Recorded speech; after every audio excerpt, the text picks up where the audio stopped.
Ah, Epcot, the savory, educated, and more mature theme park found on Walt Disney World property. Well known for its exquisite eats and culture, Epcot, and more particularly World Showcase, is lacking something: rides.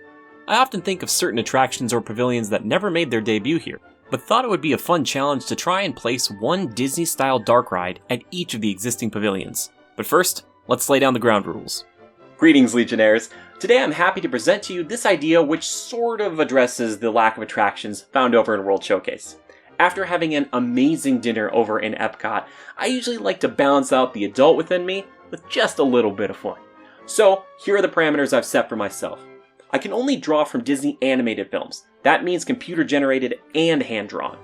Also, I've graciously given myself an unlimited budget and unlimited space within which to work. Finally, I will not be replacing any pre-existing attractions or any ideas for upcoming attractions. I'm looking at you, United Kingdom Pavilion. Let's get started. Let's begin our adventure clockwise around the showcase, beginning with the Mexico Pavilion. For many watching this video, you're probably quite familiar with the Grand Fiesta Tour starring the Three Caballeros. This ride is actually where I started concocting this crazy video. Initially, I thought this ride could be replaced, but it's just so cute, and I do enjoy seeing a member of Mickey Mouse's crew getting some much-deserved attention. So, in light of that, I'm adding a Coco-themed dark ride alongside the Three Caballeros. Following after the events of the film, Miguel and Dante act as your guides to the spirit world to meet Miguel's family. Riding on your own personal alebrije, I envision this attraction to be rather similar to Mike and Sully to the Rescue, over in Disney's California Adventure, in style and ride vehicle. We move now to Norway, where we find our last pavilion that already features an attraction at the time of this recording. Rest in peace, Maelstrom! Frozen Ever After stands as a sort of Frozen 1.5, residing between both films. As of this writing, Frozen is the only major Disney property loosely set in Norway, meaning that we're doubling down. My ride is called Into the Unknown, and features key locations from the second film. We see Anna as the new Queen of Arendelle, along with visiting our fully realized Snow Queen Elsa out in the forest. All the spirits are there too, including the massive stone golems, the adorable fire salamander, and the gust of wind, aka Pocahontas' mother. Wait a second. Oh, also, no water on this one, just to change it up a bit. Instead, you ride on the back of a reindeer, or in a sled pulled by a reindeer. It doesn't matter to me as long as a reindeer is involved. This next one was also one of the reasons I wanted to compile this list. Welcome to China. Cool pavilion that is sporting one of Disney's most lethal heroines, Mulan. Her tale would make for a perfect dark ride. With the computer-generated films I've talked about previously, or we'll see down the line, it seems like they act as not so much of a retelling of the tale, but rather revisit scenes while moving the storylines forward. When it comes to the hand-drawn stories though, we can do a full plot synopsis, no problem. Think classic Fantasyland dark rides in Magic Kingdom, Peter Pan's Flight, The Many Adventures of Winnie the Pooh, and Under the Sea Journey of the Little Mermaid. They're all just retellings of the classics. Let's not break that formula here. Let's recap the tale of one of China's bravest warriors, from humble beginnings harassing a matchmaker to saving the Emperor of China himself. You will also be traveling in the cart Mulan's cow, horse, pulls for the army. Dishonor on you! Dishonor on your cow! Germany.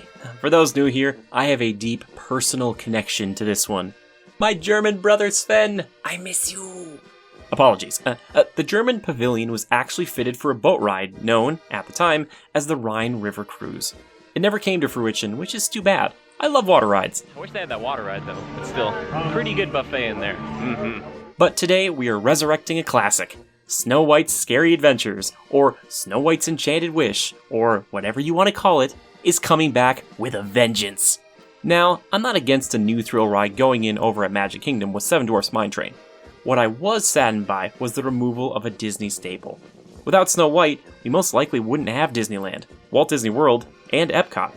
I do realize, though, that some people listening in might not want that attraction back, so for this one pavilion only, I offer a substitute. Tangled doesn't get the love I feel it deserves, and the story of Rapunzel is based off a German folktale. If a brief spoiler-filled plot synopsis of Snow White just doesn't do it for you anymore, perhaps a ride sauntering through the Kingdom of Corona whilst following the events of Rapunzel's journey will. Riding around on one of Maximus's loyal comrades, you would traipse through the forest, cut across the town square, and finally into the castle to meet the princess herself. Oh boy, it's time for Italy. While I'm writing this, I don't exactly know what sort of sweetening up Disneyland has done to turn Snow White's Enchanted Wish into a more family-friendly attraction. What I do know is that whatever they're doing there, maybe they should consider doing the same for Pinocchio's Daring Journey when we place it into the Italy Pavilion.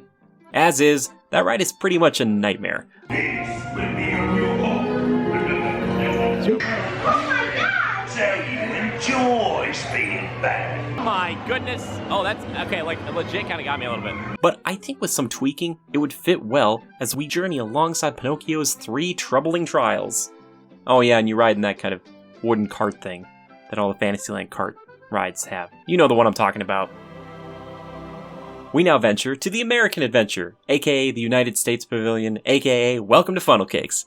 Remember when I said I don't think that Tangled gets the love it deserves? Well, there's a group who's been consistently hanging on by a thread within the Disney parks and pop culture mythos for decades now.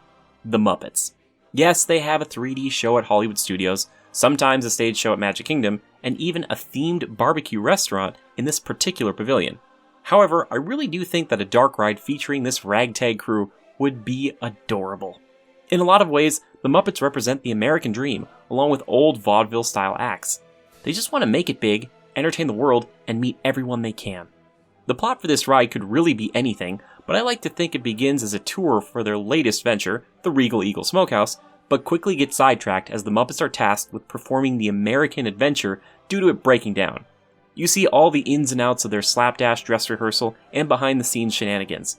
Your ride vehicle would naturally be built by Dr. Bunsen Honeydew, with gags in the line showing that his assistant Beaker was used as the test dummy. Ooh, Japan! One of my favorites, and just begging for a ride. For a time, a Mount Fuji roller coaster, similar to my beloved Matterhorn, was going to be placed at the back of the pavilion. I even heard tell that at one time a Godzilla-themed roller coaster was considered as well. Just imagine it. You're leaving a wonderful dinner at any of the fantastic Japanese restaurants, and suddenly you hear...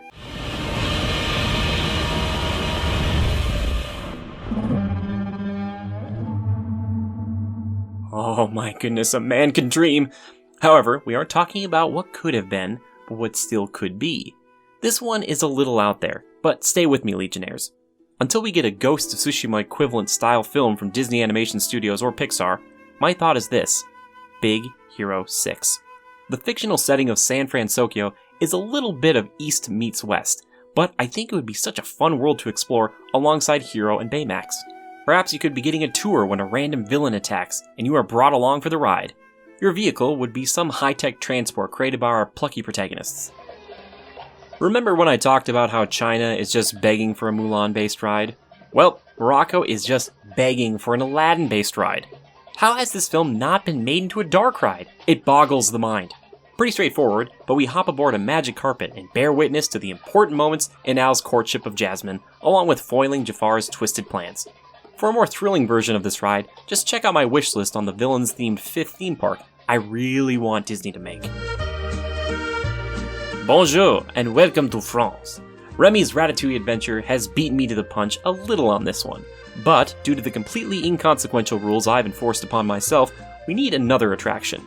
It's a no-brainer. Beauty and the Beast. We are taking our cues from Tokyo Disneyland on this one by just replicating Enchanted Tale of Beauty and the Beast. Trackless dark rides are becoming a bit more commonplace, and I would love to see 2 at this particular pavilion. Another wonderful Disney film that deserves a retelling in a dark ride. Let's skip on over the English Channel and enter into the United Kingdom Pavilion. Currently, the plans for a Mary Poppins themed attraction have been shelved, but I think it's just a matter of time before that resurfaces. What I want to do is to take on an already proven hit with park guests and place it here as well. Alice in Wonderland. This ride is so fun and weird. Regardless if you love the film or not, there's just something quizzically endearing about the whole world down the rabbit hole. I'd like to kick it up a notch with more animatronics and less of repurposed movie footage used within the ride itself, though. Finally, the one you've all been waiting for. Honestly, I'm a little afraid to even suggest this one. However, after looking at the retention rates for these videos, I don't think I have much to worry about. I got him! I got myself! Oh, goodness. Anywho, there aren't a lot of Disney properties based in Canada, save one.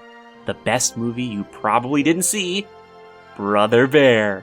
To be honest, I don't want to touch a Bambi ride for fear of scarring children and adults alike. Heck, I'm cool with a crossover. Bambi Bear or Brother Thumper.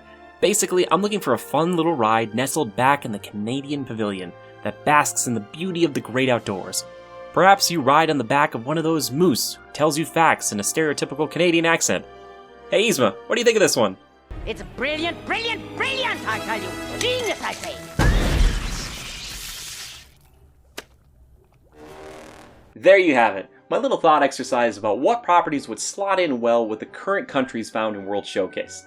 I went with these properties specifically because, well, it seems to be the direction that the Disney parks are kind of heading in. If this was original World Showcase, I probably would have made rides that featured the countries more predominantly. However, they probably wouldn't be anywhere near as popular or synergistic as the big tie-ins to the movies or kind of sequels that we're seeing right now. Frozen Ever After has proven that much. Maelstrom. Rest in peace. Either way, thank you to those of you who made it to the very end of this video. I appreciate it so much. Please leave a comment and tell me what ideas you might have and which of the ideas that I had that you liked, maybe didn't like. Let's have a conversation about it. That'd be wonderful. Either way, I appreciate you guys hanging out today, and also a huge thank you to our patrons who made all of this possible. And until next time, just remember to adapt and overcome. Bonus Pavilion. Did you think I'd forget about the African outpost? Not on your life, buddy. 4 words for you.